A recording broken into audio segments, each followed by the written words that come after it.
விவிலியம் அறிவோம். வணக்கம் அன்பர்களே. இன்று நாம் அறிய போகும் பகுதி திருத்தூதர் பணிகள் அதிகாரம் 23. பவுல் தலைமைச் சங்கத்தாரை உற்று பார்த்து, சகோதரரே, நான் இந்நாள் வரை கடவுள் முன்னிலையில் என் மனச்சான்றுக்கு இசைய முற்றிலும் நேர்மையாக வாழ்ந்து வந்தேன் என்றார். அப்பொழுது தலைமை குருவாகிய அனனியா அவரது வாயில் அடிக்கும்படியாக அருகில் நிற்பவர்களை பணித்தார். பவுல் அவரிடம், வெள்ளையடிக்கப்பட்ட சுவரே, கடவுள் உம்மை அடிப்பார். திருச்சட்டத்தின்படி எனக்கு தீர்ப்பளிக்க அமர்ந்திருக்கும் நீர் அச்சட்டத்துக்கு முரணாக என்னை அடிக்க எப்படி ஆணை பிறப்பிக்கலாம் என்று கேட்டார். அருகில் நின்றவர்கள், கடவுளின் தலைமை குருவை பழிக்கிறாயே என்று கேட்டார்கள். அதற்கு பவுல், சகோதரரே, இவர் தலைமை குரு என்று எனக்கு தெரியாது. ஏனெனில் உன் மக்களின் தலைவரை சபிக்காதே என மறைநூலில் எழுதியுள்ளதே என்றார். அவர்களுள் ஒரு பகுதியினர் சதுசேயர் என்றும் மறுபகுதியினர் பரிசேயர் என்றும் பவுல் அறிந்து, சகோதரரே, நான் ஒரு பரிசேயன், பரிசேய மரபில் பிறந்தவன், இறந்தோர் உயிர்த்தெழுவர் என்னும் எதிர்நோக்கின் பொருட்டு விசாரிக்கப்படுகிறேன் என்று தலைமைச் சங்கத்தின் முன் உரத்த குரலில் கூறினார். அவர் இப்படி சொன்னபோது பரிசேயருக்கும் சதுசேயருக்கும் இடையே வாக்குவாதம் எழுந்தது. எனவே அங்கு திரண்டிருந்தோர் இரண்டாக பிரிந்தனர். சதுசேய பிரிவினர் வானதூதரும் உயிர்த்தெழுதல் ஆவிகள் ஆகியனவும் இல்லை என்று கூறி வந்தனர். பரிசேயர் இவை அனைத்தும் உண்டென ஏற்றுக்கொண்டனர். அங்கு பெருங்கூச்சல் எழுந்தது. பரிசேய பிரிவினைச் சேர்ந்த மறைநூல் அறிஞருள் சிலர் எழுந்து, இவரிடம் தவறொன்றையும் காணோமே, வானதூதர் ஒருவரோ ஓர் ஆவியோ இவரோடு பேசியிருக்கலாம் அல்லவா என வாதாடினர். வாக்குவாதம் முற்றவே அவர்கள் பவுலை பீத்தெறிந்து விடுவர் என ஆயிரத்தவர் தலைவர் அஞ்சி படை வீரரை வரச் சொல்லி அவரை அவர்கள் நடுவிலிருந்து பிடித்து கோட்டைக்குள் கூட்டிக் கொண்டு செல்லுமாறு ஆணை பிறப்பித்தார். மறுநாள் இரவு ஆண்டவர் அவர் அருகில் நின்று, துணிவோடு இரும், எருசலேமில் என்னை பற்றி சான்று பகர்ந்தது போல ரோமையிலும் நீர் சான்று பகர வேண்டும் என்றார். பொழுது விடிந்ததும் யூதர்கள் ஒன்று கூடி, நாங்கள் பவுலை கொல்லும் வரை உண்ணவோ குடிக்கவோ மாட்டோம் என தங்களிடையே சூளுரைத்துக் கொண்டார்கள். இவ்வாறு சூழ்ச்சி செய்தவர்கள் எண்ணிக்கை 40க்கு கூடுதல் இருக்கும். அவர்கள் தலைமை குருவிடமும் மூப்பர்களிடமும் சென்று, நாங்கள் பவுலை கொல்லும் வரை எதுவும் உண்ணமாட்டோம் என்று ஆணையிட்டு சூளுரைத்துள்ளோம்.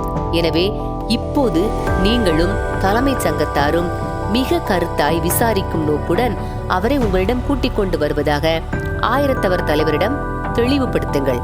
அவர் உங்களிடம் வந்து சேரும் முன் அவரை கொன்றுவிட நாங்கள் ஆயத்தமாயிருப்போம் என்றார்கள்.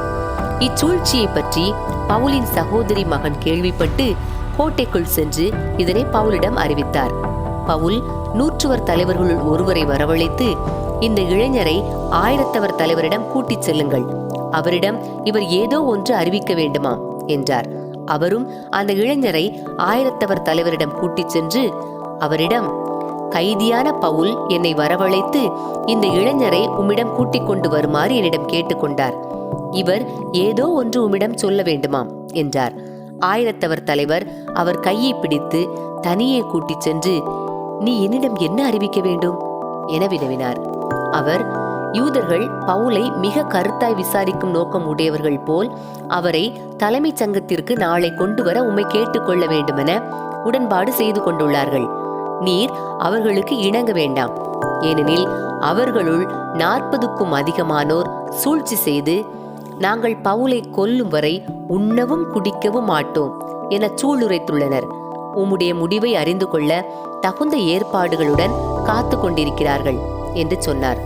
அப்போது ஆயிரத்தவர் தலைவர் இளைஞரிடம், இவற்றை என்னிடம் தெரிவித்ததாக நீர் எவருக்கும் சொல்லாதீர் என்று கூறி அவரை அனுப்பிவிட்டார். பின்பு ஆயிரத்தவர் தலைவர் 100 தலைவருள் 2 வரவழைத்து 200 படை வீரருடனும் 70 குதிரை வீரருடனும் 200 ஈட்டி வீரருடனும் இரவு 9 மணிக்கு செசரியா செல்வதற்கு ஏற்பாடு செய்யுங்கள். பவுலை ஏற்றிச் செல்ல விலங்குகளையும் பார்த்து வையுங்கள். அவரை ஆளுநர் பெலிக்ஸிடம் பாதுகாப்பாக கொண்டு சேர்க்க வேண்டும் என்றார். அவர் பெலிக்ஸுக்கு பின்வருமாறு ஒரு கடிதத்தையும் எழுதினார். மாண்புமிகு ஆளுநர் பெலிக்ஸ் அவர்களுக்கு கிலவுதியீஸ் லீசியாவின் வாழ்த்துக்கள். யூதர்கள் இம்மனிதரை பிடித்து கொல்லவிருந்த நேரத்தில் இவர் ஒரு ரோமை குடிமகன் என்பதை அறிந்து படை வீரர்களுடன் சென்று இவரை நான் விடுவித்தேன்.